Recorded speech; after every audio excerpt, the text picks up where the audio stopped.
Die Geschichte beginnt mit diesen Blutproben. Die Proben stammen alle von Menschen, die im Kindesalter oder als Erwachsene hochgradigem Stress ausgesetzt waren, Opfer von Gewalttaten wurden.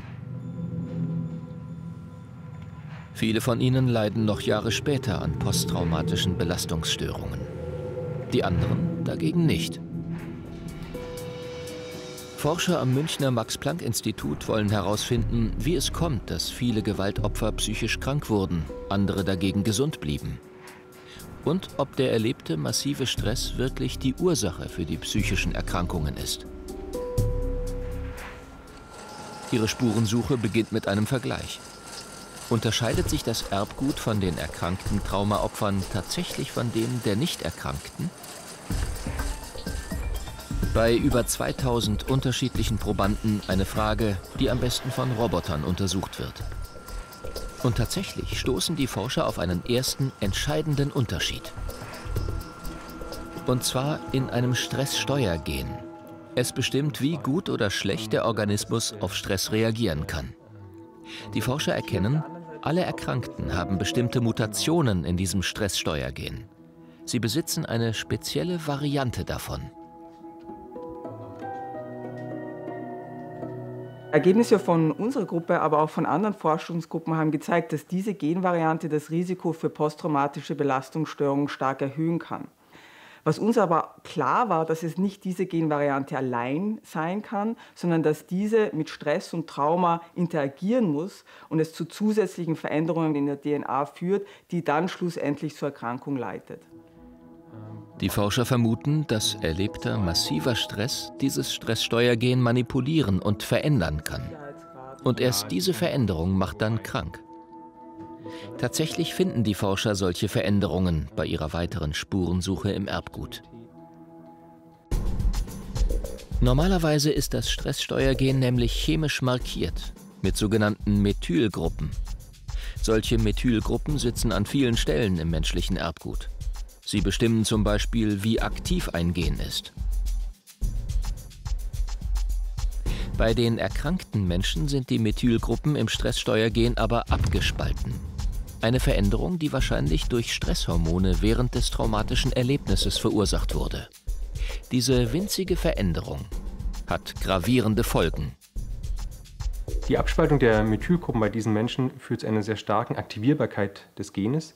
Das hat zur Folge, dass diese Menschen selbst bei kleineren Stressoren sehr stark mit dem Stresshormonhaushalt außer Gleichgewicht geraten, was dann die Ursache für viele psychiatrische Erkrankungen wie auch die posttraumatische Belastungsstörung ist. Eine Frage ist aber noch offen. Statistische Untersuchungen sagen, dass nur extremer Stress im Kindesalter zu einer späteren posttraumatischen Belastungsstörung führt. Stimmt das? Die Forscher versuchen diese Frage mit Hilfe von menschlichen Nervenzellen zu beantworten. Sie verabreichen den Zellen hohe Konzentrationen von Stresshormonen. So simulieren sie das Ereignis eines schweren Traumas.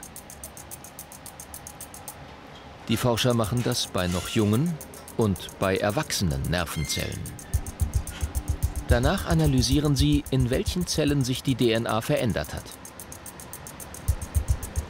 Das Ergebnis ist eindeutig.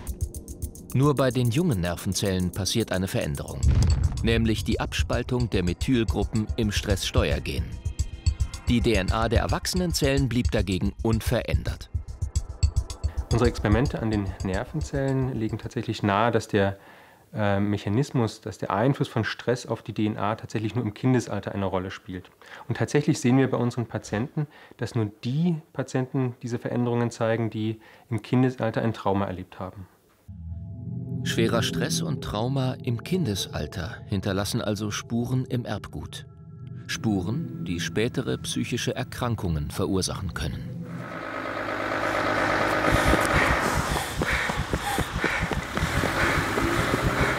Es waren schon andere Geräusche auch, aber diese LKWs, die waren eigentlich der Auslöser.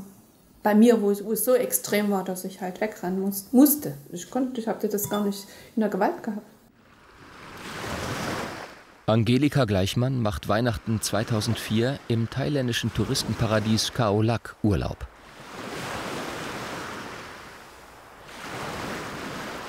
Der Anfang von allem waren eigentlich die rennenden Leute. Und dann hörte ich das Geräusch. Dieses Knattern, Knistern, dumpfe Bersten wie Feuer und irgendwie so ein undefinierbares, was ich vorher nie gehört hatte, Geräusch. Und dann der Blick links zum Meer war die schwarze Wand. Also eine Wand, die war richtig kerzengerade und das Hotel, die Lobby, die war ungefähr 10, 11, 12 Meter hoch, wenn ich richtig schätze. Und die Welle ging gerade, die Schaumkrone von dieser Welle, die ging gerade über die Spitze drüber.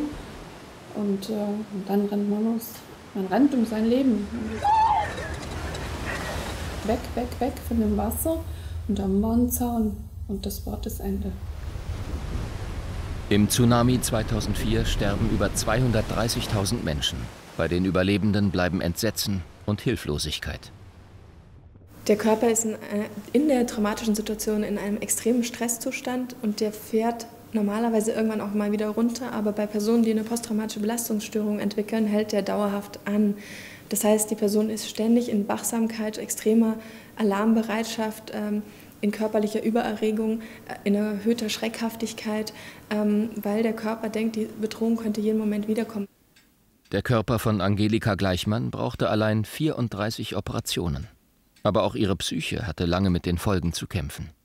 Das Geräusch eines LKWs brachte die Erinnerung immer wieder blitzartig zurück.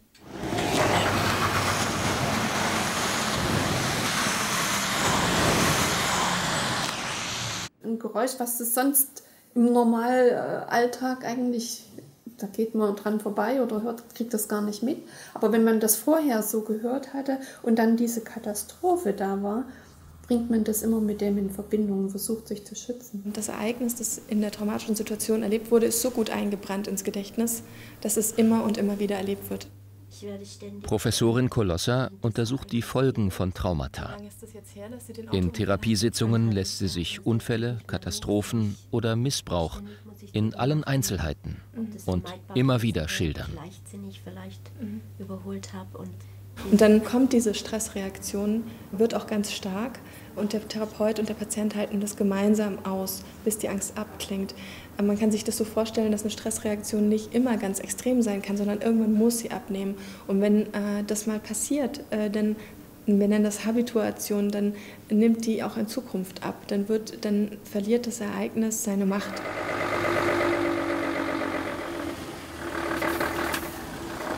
Wenn man so Geräusche hört, vor denen man Angst hat, rumdrehen, sich irgendwo hinstellen, schauen und dem entgegengehen und für sich vielleicht laut selber sagen, das ist ein LKW. Das ist ein LKW und das bleibt einer. Fertig. Mit der Therapie gelingt es, traumatischen Stress herunterzufahren. Das ist dringend nötig. Bei Untersuchungen zeigte sich, dass er das Immunsystem schädigt. Traumatischer Stress führt zu einer Reihe von körperlichen Veränderungen. Und zwar wussten wir schon immer, dass Personen, die schwer traumatisiert sind, zum Beispiel Kriegsveteranen, dass die in Folge ein erhöhtes Risiko für Autoimmunerkrankungen haben, dass die häufiger krank sind. Und die Frage war immer, wie funktioniert der Link? Der war eigentlich nicht klar. Wir haben in einer Reihe von Studien gezeigt, dass es tatsächlich auf biologischer Ebene bis in jede Zelle Veränderungen gibt, die all diese Effekte erklären können. Die Spuren des Traumas auf ein erträgliches Maß zu reduzieren, hat bei Angelika Gleichmann 7 Jahre gedauert. Dann erst konnte sie den Ort ihres Schreckens noch einmal besuchen. Und dann habe ich dann bloß den Strand so gestreichelt und dann bin ich aufgestanden und dann bin ich zurück und dann habe ich da eine Kerze hingestellt. Das war so für mich die Aussöhnung mit dem Meer oder mit dem Strand. Ja, kein einfaches Thema. Was denkt ihr dazu? Schreibt es in die Kommentare. Und falls es mal Themen gibt, die ihr gerne mal auf diesem Kanal sehen würdet, schreibt es ebenfalls in die Kommentare.